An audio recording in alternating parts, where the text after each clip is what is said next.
You're listening to Don't IEP Alone with special education advocate Lisa Leitner. For more information about Lisa, the IEP Toolkit, and more ways we can help you in your process, go to adayinourshoes.com. Now back to the show with your host, Lisa. Hello and good morning. I'm Lisa Leitner with A Day in Our Shoes, and thank you all for tuning in right now. With me this morning is Dr. Stephanie Fields, and she is a local Philly gal like myself. Pardon us if we speak with accents. I've been told I have an accent. I don't hear it, but anyway. Dr. Fields is a school psychologist, parent coach, child psychologist, ADHD expert, and so much more. So I'm so excited to have her here today. Welcome. Thank you. If you want her information, I will put all of it in the show notes for the podcast. I will post it on social media. And if you subscribe to my email list, you will get it there as well. So let's go ahead and get right into it. What is a parent coach? So I've done a lot of therapy as a psychologist. I've done family therapy with families, but now I'm moving over to parent coaching, which is different than therapy in a number of important ways. Firstly, it doesn't go by all the legal kind of rules with therapy. It's kind of separate. You don't actually need to be actually even qualified. I am highly qualified, but you don't need to be. And really what it does is it works to just solve a specific problem. And it does not entail any diagnosis or assessment. And so as a parent coach, I'm not going to diagnose or assess a child. I'm just going to really work with the parents on addressing a specific parenting issue that they have. So let's say the child's not sleeping independently. We would just have, let's say, 4 sessions to address that. Or mealtime is chaotic. We would just address that. Great. What are some of the common themes that you're seeing in, 2023? We're definitely, post-pandemic officially. The president has signed their thing and the World Health Organization. So supposedly the pandemic is over. But what are some common themes that you're seeing now as we enter the summer of 2023? My biggest concern with children these days is about their socialization. I'm getting concerned about anxiety and socialization. They're kind of the two big ones. The anxiety, is not so surprising given COVID and all that, but really anxiety and mental health issues have been a problem before COVID happened. Really since the early teens, there's been increasing amount of concern about children, and we're seeing it more in the adolescence, but I think that it's really beginning in the childhood years where there's increasing levels of anxiety. And I think that it's coming out more. We're seeing it in mental health issues with our teens and college students, but I think that actually it's starting earlier. And the other thing with COVID, I just want to say about COVID specifically, I just think that people aren't used to socializing as much. And I think that kids really need to be back more with friends more. So I'm glad that you brought that up. I have 2 teens. One is disabled and one is not. My non-disabled child, his socialization outside of structured sports programs is very, school and structured sports, it's pretty minimal. And what I see is they'll all get on FaceTime and group chats and be playing the same video game together, but they're all at home in their own bedroom, in their own family room or whatever, like chatting on FaceTime, playing the same video game, but not in the same presence. And I've been internally concerned about it. Like, is that something we should be concerned about? Or is it just like, oh, well, he's socializing. Socialization just looks different now. I think it's both, actually, because even when my son, who is a grown-up now, when he was younger, some of his best friends didn't live close by, and he would get and play video games with them, and they lived, in a different county, actually. And I actually modified my screen time rules for him for this because I felt like it actually did count as socialization because they were chatting, they were being with each other, they were enjoying each other's company and sharing something with each other. So I think it counts.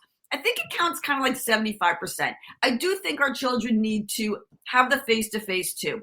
Again, because essentially what you want in terms of protecting your children for later on is you want them to have the kind of relationships where if something's going wrong, if they're having a hard time, they're going to get social support. And I'm not sure that happens in the same way over screens. Like, I think they need to be in person too, and play and walk around and have to look at each other and kind of be with each other's emotions, even if they're mad at their parents. That might be one that they talk about a lot. They need to be with each other with those kinds of emotions and those kind of things. So I don't think that it's bad to be doing that social stuff while playing online, but I think that the other really needs to happen too, to have them learn the deeper social skills of connection. And I know like some boys aren't deep, but it's still really important for them to have these social connections. Great. So if I'm encouraging that as a parent, and he said, I tell him all the time, because we have a pool and we have a basketball court here and we have Xbox, and I say, invite your friends over and we'll get pizza, or does anybody want to come over and go swimming? And nobody ever does. Like, does it just like, do I need to say, hey, you need new friends? Or like, how do you kind of push that if it's not happening? I think it really does need to be pushed. I think you need to really ask him in a curious way, what is it that you're not bringing kids over for? Is there something uncomfortable? Sometimes they're worried you're going to embarrass them. I mean, that's a very typical teen worry. Maybe they think that your food's not good. That's my kids say.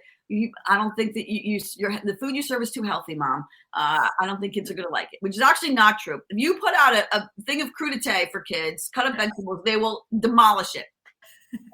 But you really need to ask them what's keeping them from doing it, and then you need to help them do it. You just say, okay, it's Friday. We're going to have fun. We're going to have some people over for pool and pizza. Who are you going to invite? And really keep, in a very gentle, kind way, keep following up with them until it really happens. And say, you could say, would you be more comfortable just with 2 guys to start? I think 2 is kind of better than 1. See what he prefers, and then start to make it happen. And then once you get a couple slotted in, say, maybe you can just mention to other kids too, they might want to come over too.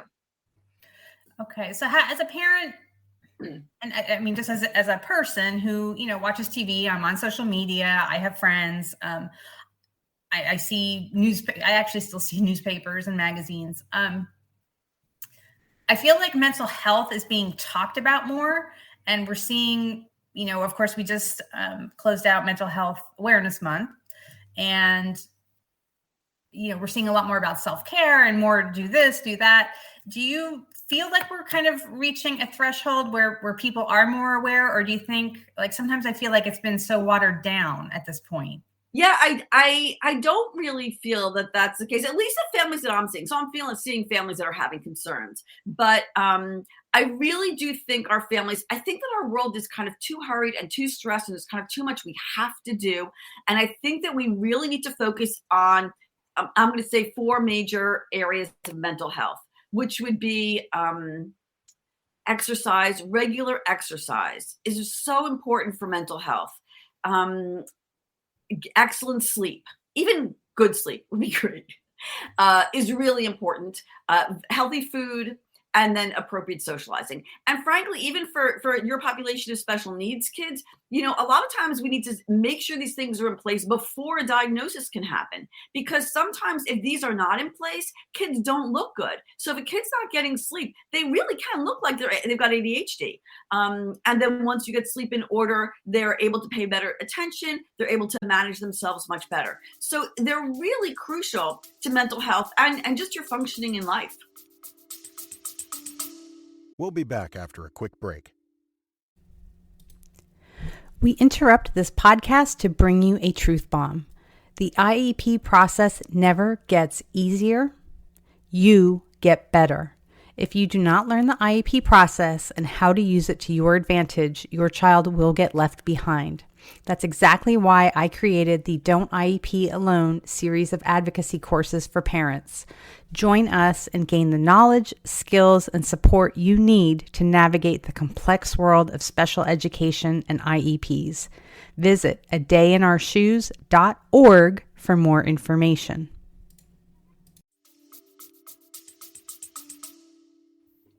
So how long would you say if you're doing the 4 things that you said, and problems are still there, like how long would you give it? Like, I know not after a week, but like, 6 months, 12 months, like what if it's, I'm enforcing a bedtime, we eat healthy, we exercise, or my child does sports and things still aren't improving?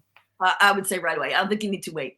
It takes long enough to get those things into place. And so that when they are in place, if you've got everything in place and there are still problems, you don't need to wait. Oh, okay. That's good to know.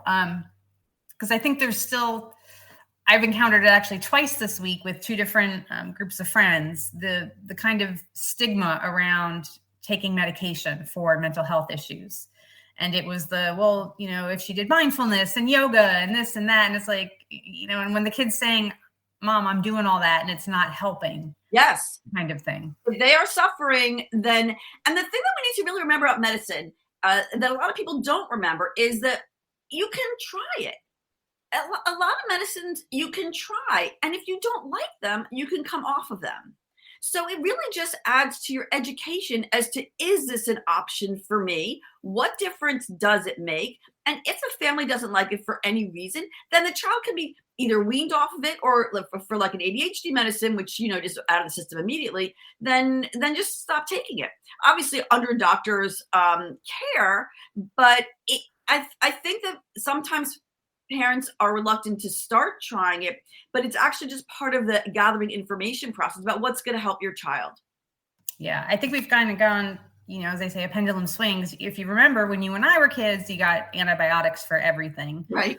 And then there was that pushback on that. And then it's like, it's near impossible to even get something prescribed. And they say, oh, go home and it'll work itself out.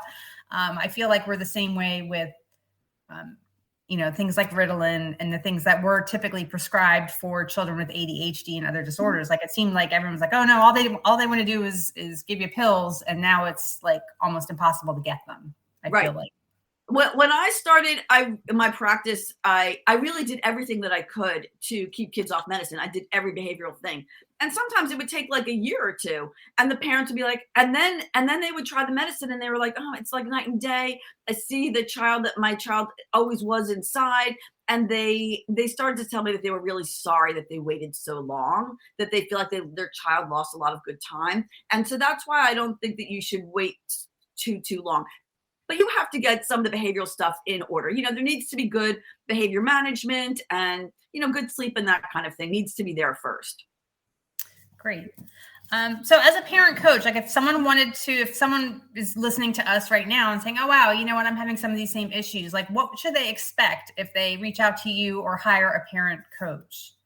They would expect, usually a free consultations call. That's usually about a half an hour long. So there'll be a good amount of chatting to see what the issues are. And then both the parent and the coach will see, is this a match for coaching? The other thing is to know that, maybe it's actually a therapy case. Maybe they really do need to see a therapist and they really can't see a coach. They need kind of more intensive work, or the child needs an assessment or some diagnosis, that kind of thing. And so there'll be a nice conversation about what the issues are. They'll probably get some tips about how they get started. And then together they would talk about what sort of would be possible. And usually I think just one or two goals would be defined, and then they could move forward on just working on those goals. Okay, great. One of the things that interested me when we connected on email is that you are a former school psychologist. So of course, part of IEP teams, I'm sure, when you were working in that capacity. Mm-hmm. If you had an audience of IEP parents like you do now, as a child psychologist, what is the one thing that you would say, like, so I always say my audience, my people, they don't know what they don't know, right? Right. The IEP process is so big and cumbersome, and it's become this big beast of a thing. What is one thing that you say, oh, I wish parents would really do this, or I wish they knew this about school psychologists or IEPs or the school? I'm sure you did a lot of evaluations, things like that. Like, what do you wish they knew? Or, And then my therapy clients had IEPs also. So one thing that, and your population probably does know this, but that parents really need to be on top of the IEP and make sure that it's being implemented. And so it's your child even though there's this IEP that's a legal document, you really need to still be on top of it and make sure what's happening needs to happen.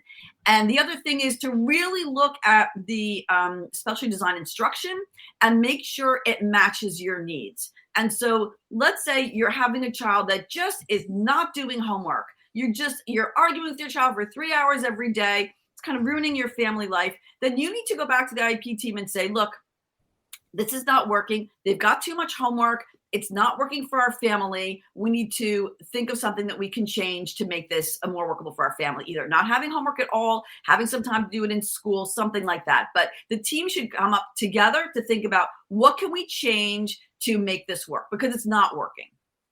That's funny. I had a speech therapist on a couple of years ago who said kind of the same thing, that teachers don't create homework with the intention of like ruining your family time. Like that's not the intent of homework. And there are so many families who are kind of suffering in silence and doing this night after night with hours and tears and fights and resisting, and not realizing that, you can and should speak up if it's not working for you. Absolutely. You need to speak up whenever something's going on. Even if your child tells you something and just like doesn't quite ring true, then you need to just go in with curiosity to the school and say, this is what my son mentioned. Can you speak more about it? That kind of thing. Don't like sort of go in accusing, because sometimes kids don't report exactly accurately, or their perceptions are different. But to really have an ongoing conversation with the school and really be in touch and kind of know what's going on, and really feel free to ask.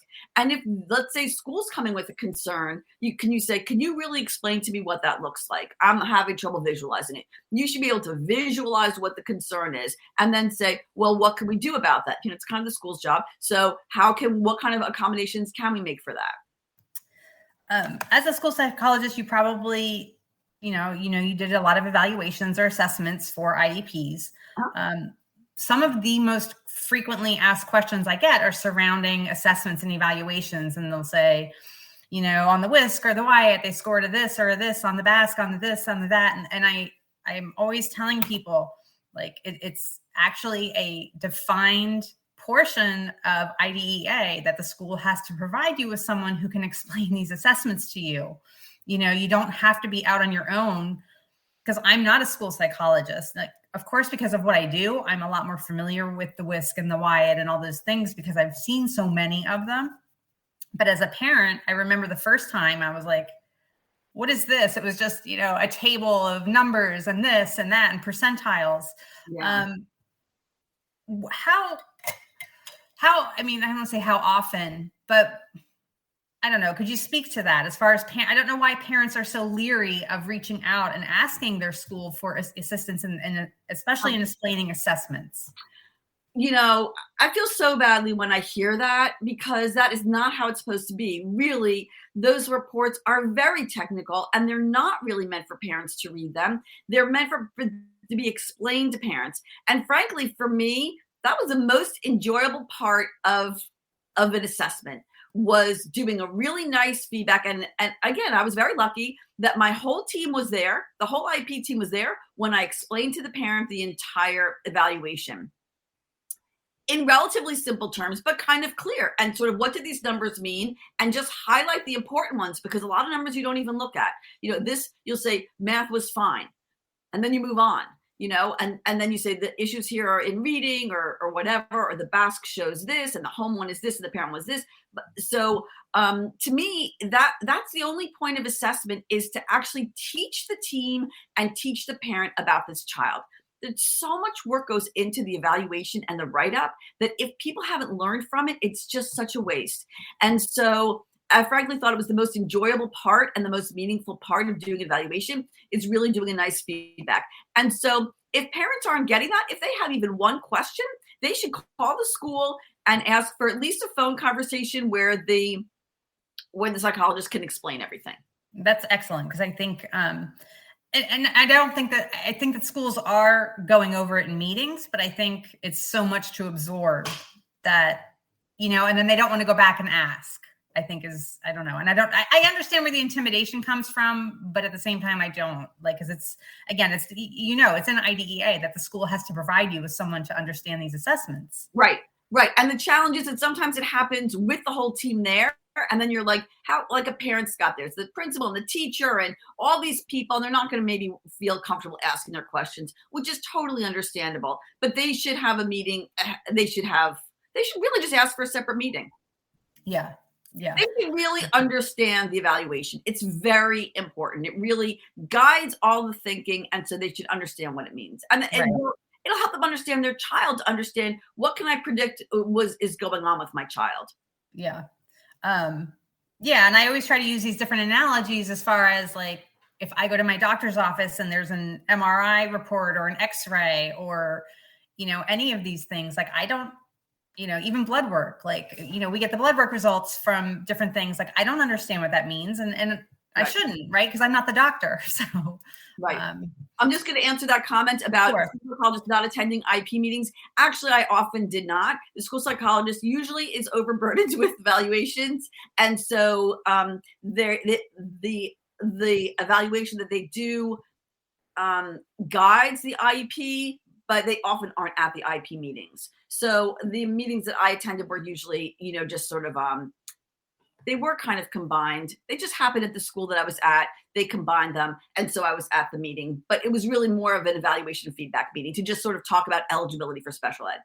Yeah. And yeah, I probably should have clarified that the school has to provide you with someone to explain the assessments, but that doesn't necessarily have to happen at the IEP meeting. No, and it might be more comfortable for parents for it to happen separately so they can ask their questions. Yeah. Yeah. So definitely, I wouldn't be afraid to reach out to whoever did the assessments. But of course, once you get into like related services and other things, there might be a couple of different people, but don't be afraid to reach out to them and ask them those questions. I mean, again, there were so many resources put into doing this evaluation. You as a parent should understand it. Yeah. Yeah. You also are an expert in ADHD. Mm-hmm. What are some things, I know from experience, I know a lot of my audience, this is something that they're living with in their household, either themselves or their kids.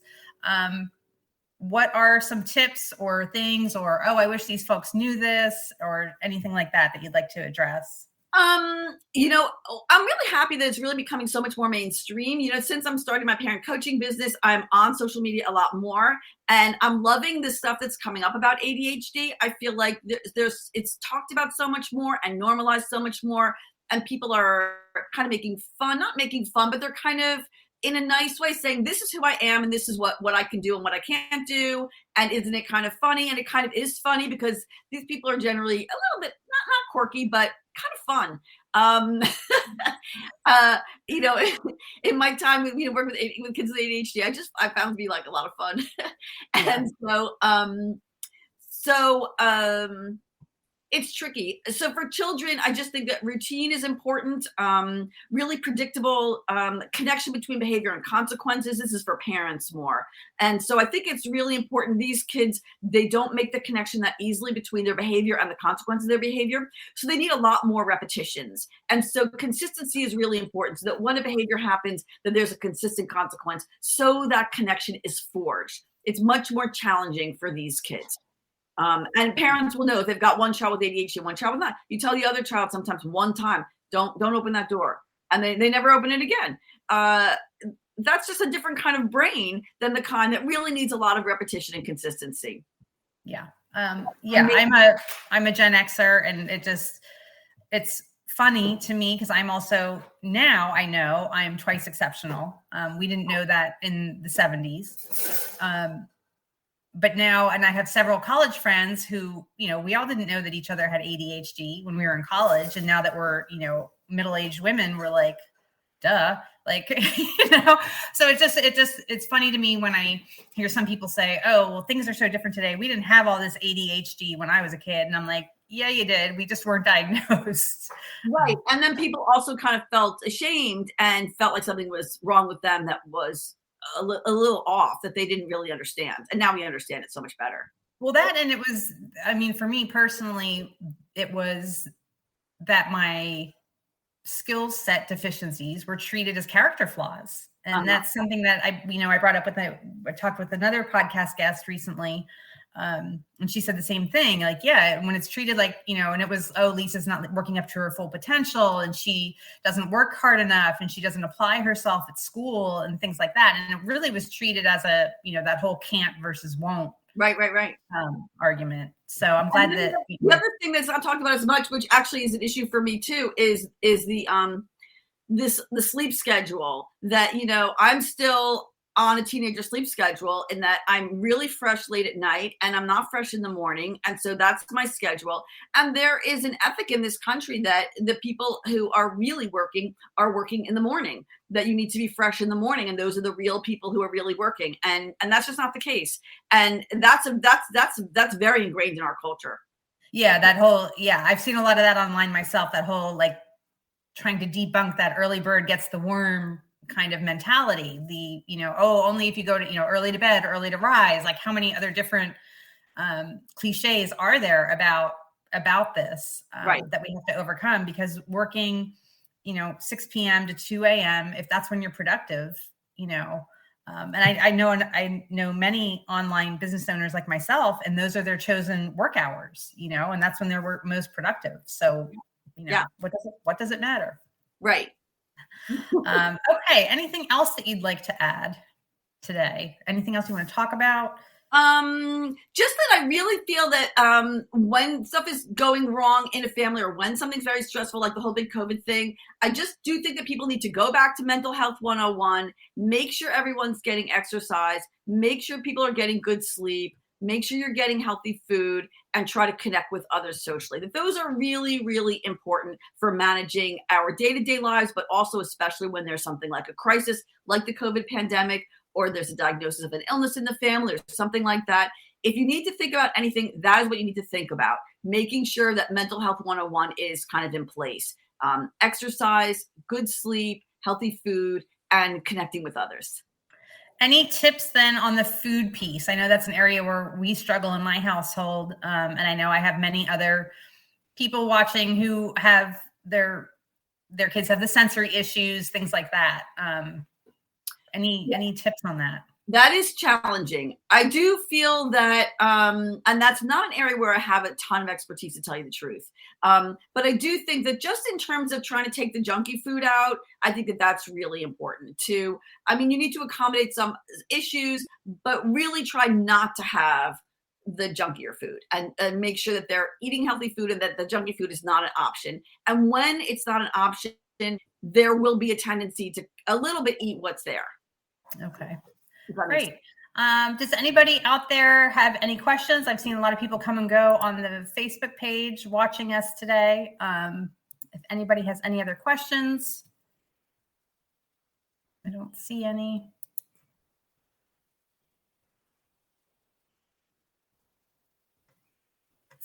And if not, we will go ahead and sign off. I want to thank you for being here today.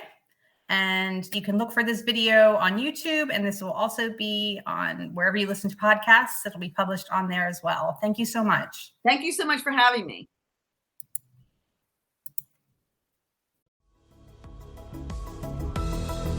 Thank you for listening to Don't IEP Alone with Special Education Advocate Lisa Leitner. We're so glad you've joined us and would love to connect with you outside of the show. For more information about Lisa, the IEP Toolkit, and more ways we can help you in your process, go to adayinourshoes.com. From self-care tips to common IEP mistakes, there's even more to explore. Don't forget to rate and review the podcast and subscribe to never miss an episode. Until next time, don't IEP alone, and you don't have to.